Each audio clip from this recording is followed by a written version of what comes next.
ચિરાયું છે ને બહુ બહુ જ ખતરનાક છે એનું આખું એટલે હું કંઈ કરતો નથી પ્લીઝ નોર્મલ હા એટલે નોર્મલ લોકો કેવું હોય કે બેબી સાથે કે આવી રીતે પેટ સાથે કેવું આપણે એકદમ પેલું ગુલ્લુ ગુલ્લુ ટાઈપ થઈ જાય ને કે એ પણ કુકુડ આ પણ શું છે કેમ આવું કરે છે અને હોય પગ પેલું કરીને જોતું હોય ચલો મીટિંગમાં જાવ એવું બધું આખી વાતો કરે. પેલા સિદ્ધાર્થનો ડોગ નહીં અને એ પગ જ છે તો એને તો હું કહું છું હું છેલ્લા આ ગાડા જેવું નેટવર્ક તો આવતું નહીં સાથે પગ કૂતરું જેવું છે કોઈ આમ જોરથી મુક્કો મારી દે તો ડાચો રાવ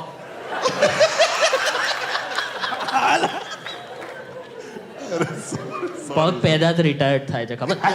નહીં જીવવું આવું કરીને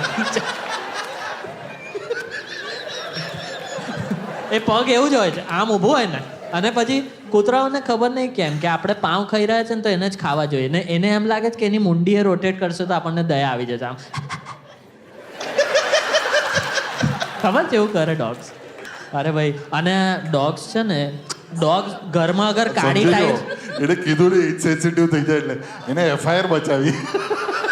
પણ દેવકી એક વસ્તુ છે ઘરમાં કાળી ટાઇલ્સ હોય ને તો ડોગ સેફ નથી કારણ કે મારા ઘરે કોઈ મારો ફ્રેન્ડ લઈને આવેલો એ ભાઈ કેમોફ્લાજમાં હગીને જતો રહેલો 3 દિવસ પછી મારી માએ કે આ કચરો ઉખડતો કેમ નહીં પછી ખબર પડી ઓહ આ તો વર્ટિકલ છે ઓહ